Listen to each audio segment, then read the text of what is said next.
ঘরে মোর শ্বশুর বাহিরাত ভাসুর রে, হেলা মুই আস্তে ফেলাও রে পাও, ওরে ভাবের বন্ধু দুষ্টা বানিয়া রে, ওয়াত কালাইবা ভরিয়া দিছে রে, মুই কেমন রে বাহিরা যাও।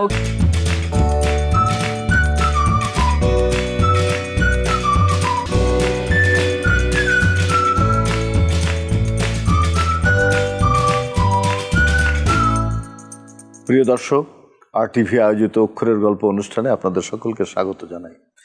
আমাদের অক্ষর, আমাদের বর্ণমালা রক্তে ধোয়া, আমাদের সমস্ত প্রত্যাশা এবং আকাঙ্ক্ষার সঙ্গে আমাদের বর্ণমালা এবং আমাদের অক্ষরগুলো জড়িত। প্রিয় দর্শক, আমাদের 52-এর ভাষা আন্দোলন থেকে জুলাই অভ্যুত্থান পর্যন্ত আমরা যে অক্ষরের বিজয় দেখি, যে বর্ণমালার রক্তাক্ত আঙিনা দেখি, সব জায়গায় কিন্তু আমাদের সুধী মানুষ যারা দেশকে ভালোবাসেন তাদের পদচারণা আছে এবং তারা আমাদের শিল্প সাহিত্যের সঙ্গে সবসময় একাত্ম থাকেন, আমাদের সংস্কৃতিকে সমৃদ্ধ করেন। এরকমই একজন মানুষ প্রফেসর ডক্টর নাশিদ কামাল। তিনি আমাদের দেশের একজন প্রখ্যাত সঙ্গীতশিল্পী। আরও একটু বলে দিতে চাই যে তিনি আমাদের দেশ বরেণ্য আন্তর্জাতিক খ্যাতিসম্পন্ন শিল্পী আব্বাস উদ্দিনের নাতনি। আরও অনেক বেশি পরিচয় আমাদের নাশিদ কামালের আছে, কিন্তু তার কথার ভিতর দিয়ে সবকিছু বেরিয়ে আসবে। আমি যাচ্ছি নাশিদ কামালের কাছে। কেমন আছেন আপনার? ভালো আছি স্টালিন, আপনি ভালো আছেন? ভালো আছি। আপনার কবিতা পড়ি, ভালো লাগে, আপনার উপস্থাপনা দেখি। আপনি এই জায়গায় দাঁড়িয়ে যদি পেছনের দিকে তাকান, আপনি কি মনে হয় যে আপনি যা করতে চেয়েছিলেন, যে স্বপ্ন দেখেছিলেন, কিছুটা হলেও তার করতে পেরেছেন? হ্যাঁ, সেখান দিয়ে আমার একটা খুব আনন্দের একটা জায়গা আছে যে ছোট থেকে আমি পড়াশোনায় মেধাবী বলতো সবাই, সেটাতে আমি ম্যাট্রিকে স্ট্যান্ড, ইন্টারমিডিয়েট স্ট্যান্ড, অনার্সে ফার্স্ট ক্লাস ফার্স্ট, MSc করলাম, PhD করলাম। এগুলো সবই অনেক কিছু আমরা মনে মনে ভাবি যে আমি এটা করবো, ওটা অনেকের জীবনেই ক্ষেত্রে সেটা হয়ে ওঠে না। তো এখন এটা আল্লাহ তাআলারই ইচ্ছা আমি বলবো যে আমার জীবনে সেগুলো হয়ে উঠেছে। এবং পাশাপাশি আমি যেহেতু একটা সাংস্কৃতিক পরিবারে জন্মগ্রহণ করেছি, ছোট থেকে টেলিভিশনে এসেছি, প্রথম শিশু শিল্পী ছিলাম, তখন থেকে আমার আবার গান গাইবার খুব শখ। এই শখটা লালন করে তারপরে যেটা বলছি, এতবার বিদেশে গেছি, থেকেছি, ওখানে পড়াশোনা করেছি, হারমোনিয়াম সাথে করে নিয়ে গেছি। সেখানে এতটুকু ঘর, আমার ঘরে আবার আরেকটা মেয়ে থাকে, ইরানিয়ান মেয়ে। সে আমাকে বলে, তোমাকে আমার খুব বিরক্ত লাগে। আমি বললাম, কেন বলো তো? বলে, তুমি সকালে উঠে ড্যাডি, পাপা, মা সব এগুলো বলতে থাকো। সে কি কথা, সে কি কথা? বলে যে হ্যাঁ, আমি এর কাছে, ওয়ার্ডেনের কাছে কমপ্লেন করে দিয়েছি যে এখানে মিউজিক্যাল ইনস্ট্রুমেন্ট নিয়ে তুমি এখানে সকালবেলা এরকম করো। তারপরে ওয়ার্ডেন তো আমাকে ডেকে পাঠালো। তারপরে বললাম যে তাহলে আমার রেয়াজটা, বললাম, এক্সপ্লেইন করলাম তাকে। তো সে বললো যে এক কাজ করো, আমাদের মিউজিক রুম আছে, তুমি এটা ওইখানে রাখো, যেহেতু তোমার স্টুডেন্ট কমপ্লেন করেছে, তুমি ওখানে। এখন আমার মাঝে মাঝে চোখ দিয়ে পানি আসতো, ওটা শীতের মধ্যে হেঁটে হেঁটে আবার অন্য একটা জায়গায় গিয়ে ওখানে আমার রেয়াজ সম্পন্ন করে আবার রুমে এসে কাপড় জামা পরে আমি ক্লাস করতে যেতাম। তো সব কিছুর পেছনেই মানুষের একটা শ্রম থাকে এবং সেটা যখন সার্থক একটা রূপ নেয় তখন কিন্তু একটা ভালো লাগা কাজ করে যে আচ্ছা, আমি যে কাজটা করেছিলাম সেটার জন্য আমি বলবো যে আমরা তো বিশ্বাস করি যে আল্লাহ তাআলা আমাদেরকে তৈরি করেছেন এবং তিনি শক্তি না দিলে আমরা সেই জিনিসটা সম্পন্ন করতে পারতাম না। আপনি অধ্যাপনা করেছেন দীর্ঘদিন, ঢাকা বিশ্ববিদ্যালয়ে ছিলেন, নর্থ সাউথে ছিলেন, আরো বেশ আইইউবিতে ছিলেন। আপনি আপনার টিচিং পেশাটার সঙ্গে আবার সঙ্গীত, দুটো একসাথে আপনি চালালেন কি করে? এটা তো কঠিন। হ্যাঁ, বেশ কষ্টই হয়েছে। ওটার জন্যই যখন আমি ওই একটা রিটায়ারমেন্ট বয়স হয় তখন গিয়ে আর চাকরিটা কন্টিনিউ করিনি, এই জন্য যে শহরটাও তো আগে, শহরটা আরেকটু খোলামেলা ছিল না। এমনও আমার দিন গেছে, আমার একটা দিনের কথা মনে আছে যে বিটিভি অনুষ্ঠানের জন্য আমি স্মৃতিসৌধে গিয়ে সকালবেলা সেলিম আশরাফের সুরে একটি গান আমি ওখানে রেকর্ডিং করেছি। তারপরে আমি রেডিওতে গেছি শেরে বাংলা নগরে, সেখানে আমি একটা গানে কণ্ঠদান করেছি। তারপরে দুপুর 1টার সময় ঢাকা বিশ্ববিদ্যালয়ে পৌঁছে গেছি, 1টা থেকে সন্ধ্যা 6টা পর্যন্ত আমার ক্লাস ছিল। আপনি জীবনে প্রথম টেলিভিশনে কবে আপনি? প্রথম আমি টিভিতে আসলাম তখন আমার 6 বছর বয়স, 1964 সালের 25শে ডিসেম্বর। মন্টু চাচা এসে আমার ফুফুর সাথে ফেরদৌসী রহমানের সাথে আলাপ করছে যে মিন্না তুই এই গান গাইবি, এইটা হবে, হ্যাঁ ওই যে আকাশ নীল হলো। তারপর আমার আব্বার সাথে ডিসকাশন করছে যে বলুন দেখি বলে একটি অনুষ্ঠান উনি আব্বা উপস্থাপনা করবে এবং অল্প বয়সী ছেলেরা এই যে আবদুল্লাহ শিবলি থেকে আরম্ভ করে মিলিয়া, সোনিয়া, এরা সব এখন প্রফেসর হয়ে গিয়েছে, এরা ওই অনুষ্ঠানে পার্ট নিত। সঠিক জবাব দিলে তারা আবার একটা পুরস্কার পেত। এইসব আলোচনা হচ্ছে আর আমাকে কেউ ডাকছে না। তখন উনার চোখ পড়েছে আমি গালে হাত দিয়ে, আমার জায়গাটাও মনে আছে কোন জায়গায় বসেছিলাম। বলি ইভু শোন তো, শোন ইভু আমার ডাকতাম, শোন বাচ্চাদের একটা অনুষ্ঠান হবে, প্রথমে অমুকে গান গাইবে, তারপরে তমুকে এগুলো তুই বলতে পারবি? হ্যাঁ বলতে পারবো, আমি খুব পাকা। তারপরে বললো যে প্রত্যেক বছর যে দাদুর অনুষ্ঠানগুলো হতো আমি তো যেতাম সাথে, আর বাড়িতে তো আমার চাচা মোস্তফা জামান আব্বাসির জন্য 24 ঘন্টা ওখানে গান চলছে, আমার ফুপুর সিনেমার গান চলছে, আমি তো সব জানি। আচ্ছা ভাবটা আর কি এরকম। তো আমি বললাম হ্যাঁ পারবো। তো লাস্টে তুই একটা গান গাইবি, তুই কোন গান জানিস?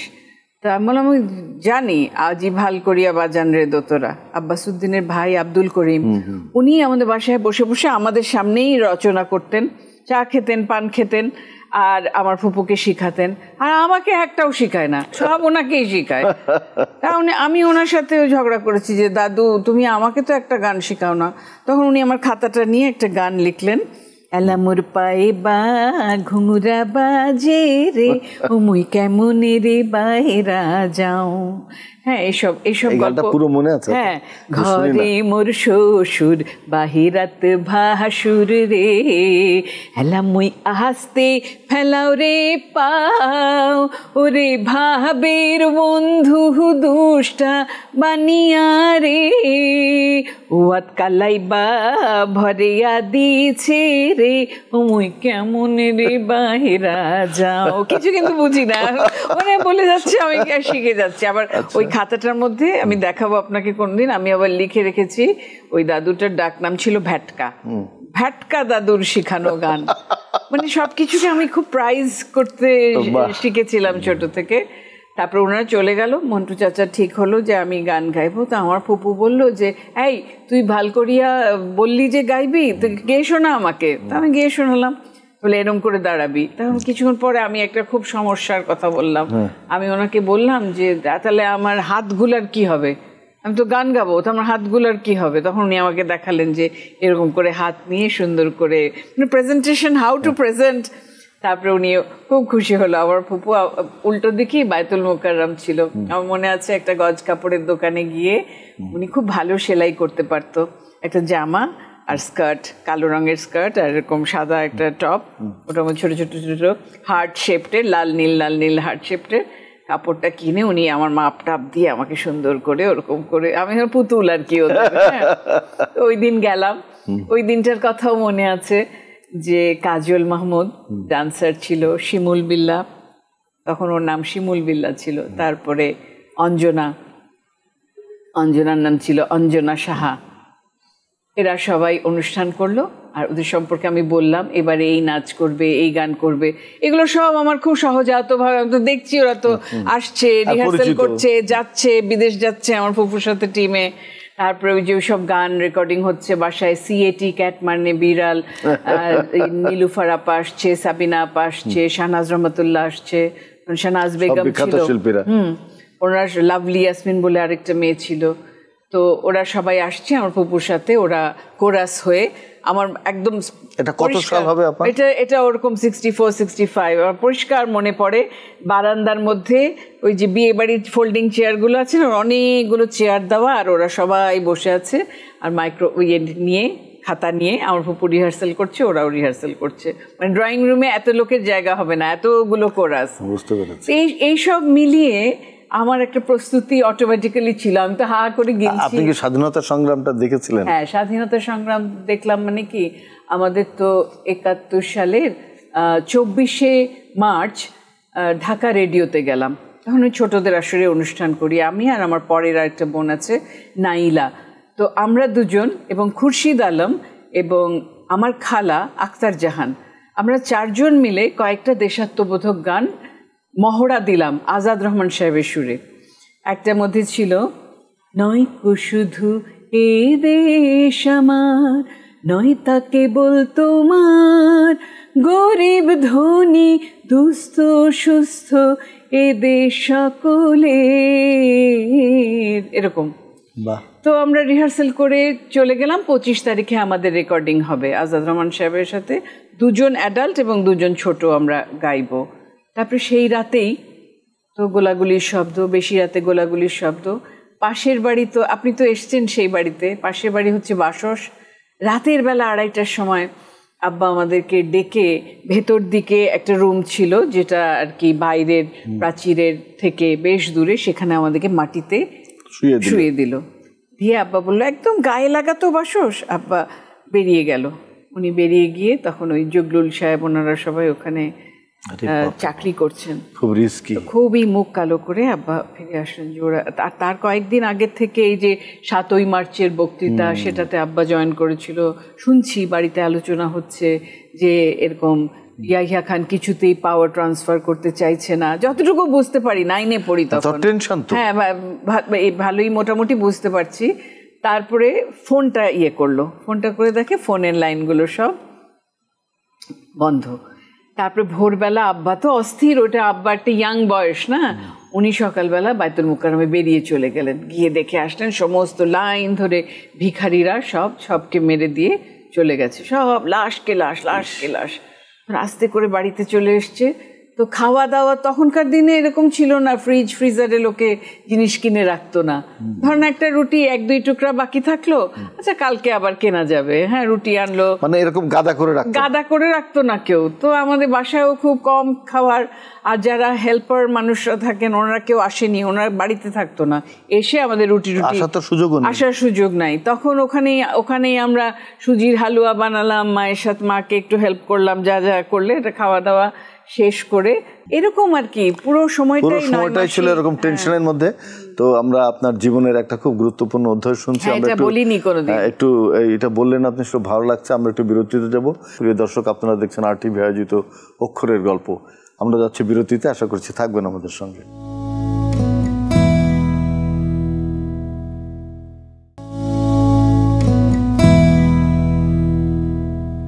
প্রিয় দর্শক, আপনারা দেখছেন RTV আয়োজিত অক্ষরের গল্প। আমাদের সঙ্গে আছেন প্রফেসর ডক্টর নাশিদ কামাল।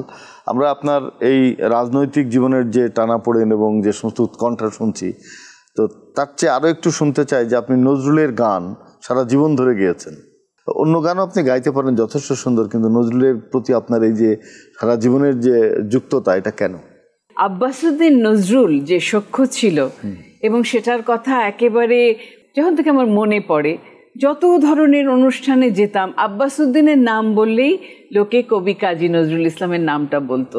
তো আব্বাসউদ্দিনের জন্মদিনে, মৃত্যু দিবসে যেখানেই যেতাম এই বক্তব্যগুলো শুনতাম, আর জানতাম যে কবি কাজী নজরুল ইসলাম এরকম একজন ছিলেন। আমার বাবার মুখেও উনি আমাদেরকে প্রত্যেক বছর, আমরা 3টা বোন, আমাদেরকে গাড়ি ড্রাইভ করে কখনো কক্সবাজার, কখনো রাঙামাটি, এসব জায়গায় উনি বেড়াতে নিয়ে যেতেন। খুব আমোদে ছিলেন আব্বা। ছুটি হলেই চলো সবাই, আম্মাকে নিয়ে, 2জন সামনে বসতো, আমরা পেছনে বসতাম, আর আব্বা গুনগুন করে সমস্ত নজরুলের গানগুলো গাইতেন। তো এই যে একটা নজরুলিয়া পরিবেশের মধ্যে বড় হওয়া, কবি তালিম হোসেন যখন নজরুল একাডেমি শুরু করেন, আমার আব্বা লাইফ মেম্বার ছিলেন। আমাকেও, মাত্র ক্লাস 10-এ পড়ি, উনি আমাকেও লাইফ মেম্বার করে দিলেন। তো ওখানে সবাই গান শিখতো, ওই যে রেবেকা আপা, আবিদা সুলতানা, শবনম মুস্তারি, তখন কি আপনার সমসাময়িক? না, ওরা একটু বড় আমার থেকে, 5-6 বছরের বড় ওরা। তো ওরা সবাই ওখানে গান শিখতো।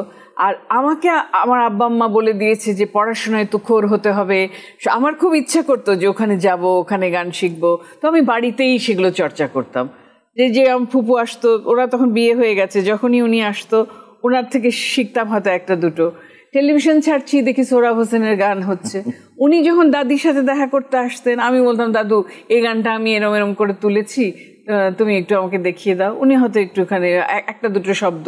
আর ওই যেহেতু সাংস্কৃতিক পরিবারে বড় হয়েছি, শেখার তো, আপনার দাদুর শেখানো গান একটা আমাদের একটু শোনাতে হবে। চেয়েও না শুনায়ও না আর চেয়েও না, এ নয়ন পানে চেয়েও না, এ নয়ন পানে জানিতে নাইকো বাকি শুইও আঁখি, কি জাদু জানে ও আঁখি, কি জাদু জানে।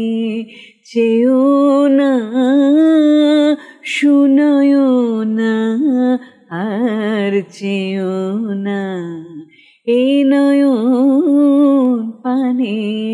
এখানে আমি জায়গাটা বলি, কোন জায়গাটা উনি আমাকে দেখিয়েছিলেন। চকর কি পড়লো ধরা পীযূষ ভরা ওই মুখচাঁদে, ঝুলিছে নার্গিসের ফুল লাল কপলের কমল বাগানে। হ্যাঁ, জ্বলিছে দিবস রাতে মোমের বাতি, রূপের দেয়ালি রে, নিশিদিন তাই কি জ্বলি পড়ছ গলি অঝোর নয়নে। এই যে পড়ছো গলি এমন করে বলবে, মনে হচ্ছে মোমবাতিটা সত্যি গোলে একেবারে ভর্তার মতন হয়ে এটার মধ্যে, এটা উনি গলা দিয়ে গেয়ে আমাকে দেখালেন। তবে আমি বুঝতে পারলাম যে এটার মধ্যে অভিনয় জিনিসটা অন্য আপনি যখন অন্যরা গাইছে আপনি খেয়াল করে দেখবেন সবাই কিন্তু এই জিনিসগুলো পারে না। মিছে তুই কথার কাঁটায় সুর বিধে হায়, হার গাথিস কবি রে, লুকিয়ে যায় রে মালা হায় নিরালা ফুলের বাগানে। পুরো জিনিসটা মানে শিখছি, শুনছি, দেখছি ওনাদের পারফরমেন্স। ফিরোজা বেগমও আমার আত্মীয় হয়, আমার নানির আপন চাচাতো বোন। উনিও আমাদের বাড়িতে খুব ঘন ঘন আসতেন, নানির বাড়ি গেলেও দেখা হতো। দেখছি ওনাকে দেশ বরেণ্য, ওরকম আমার হতে খুব ইচ্ছা করছে। কিন্তু আব্বা মা খুব খুব ব্যক্তিত্ব সম্পন্ন, একদম নড়তো না। আর আমাকে খুবই আদর করতেন, আমার ওরকম হতে ইচ্ছা করছে। কিন্তু আমার এটা হচ্ছে যে আব্বা আম্মার কথা হচ্ছে যে না, তুমি লেখাপড়া করবে, লেখাপড়ায় তুমি ভালো হবে, ভালো একটা ক্যারিয়ার নেবে। তো দুটো পাশাপাশি আমি চেষ্টা করেছি যে ওনাদের কথাটাও শুনতে। আবার অনেকে থাকে না যে ফুটবলের প্যাশন বা দাবা খেলার প্যাশন, ওইটা হচ্ছে আমার প্যাশনের জায়গা। হ্যাঁ, মাঝে মাঝে বকাও খেয়েছি। আব্বাস উদ্দিনের গান তো আপনি মাঝে মাঝে করেন, সে গান একটু শুনতে চাই। প্রাণ সখী রে ওই শোন কদম্ব তলে বংশী বাজায় কে, প্রাণ সখী রে ওই শোন কদম্ব তলে বংশী বাজায় কে, বংশী বাজায় কে রে সখী বংশী বাজায় কে, আমার মাথার বেনি বদল দেব তারে আয়না দে, প্রাণ সখী রে ওই শোন কদম্ব তলে বংশী বাজায় কে।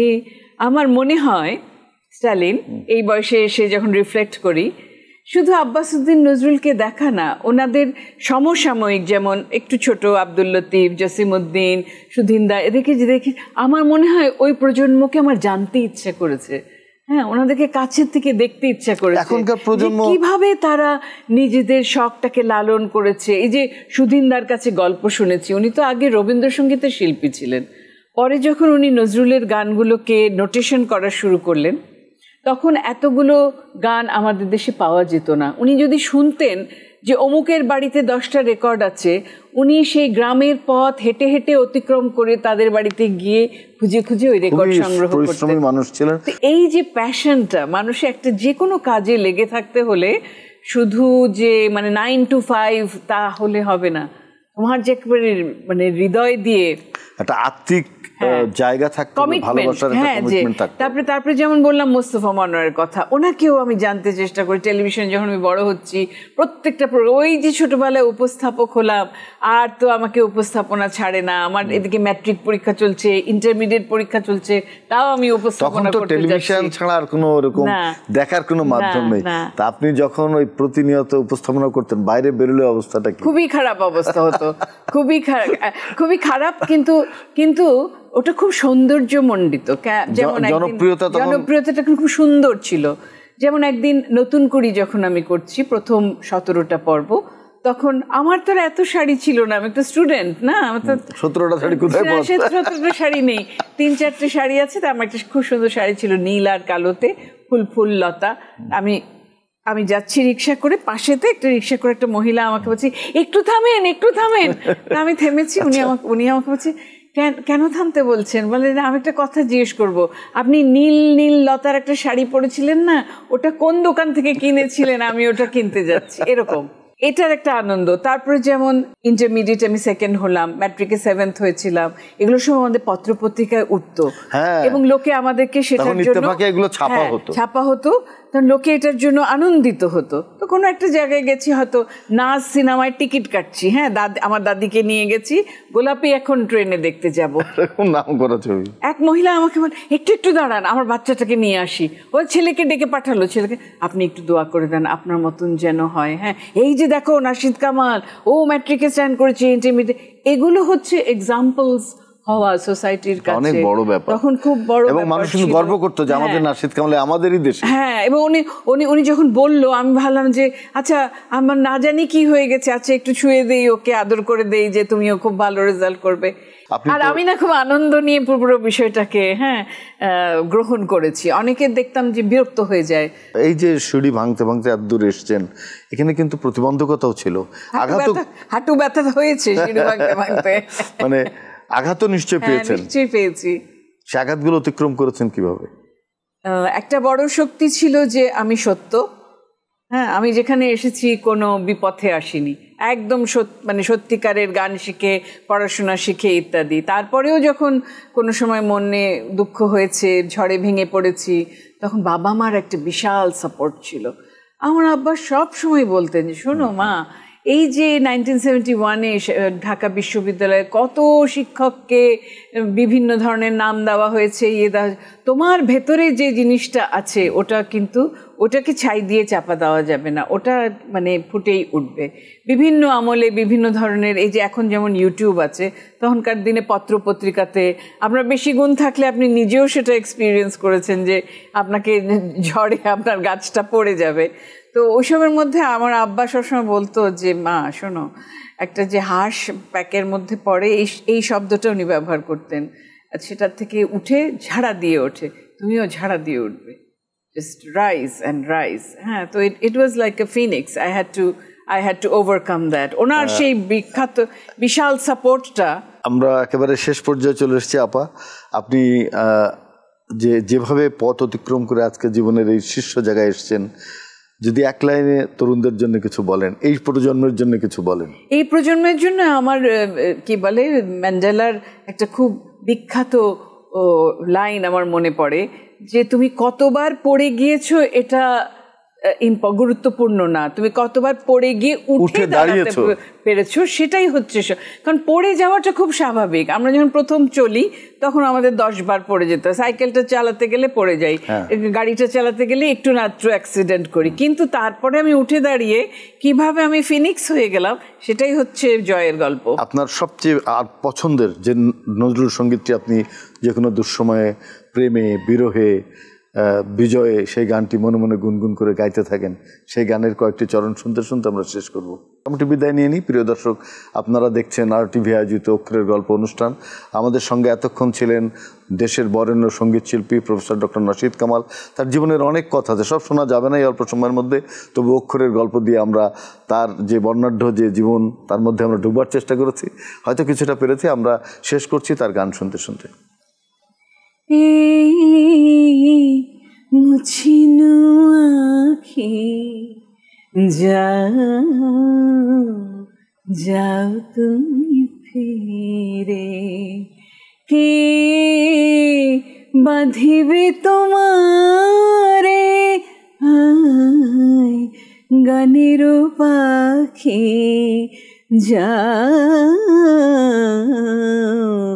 যাও তুমি ফিরে। মুছিনু আঁখি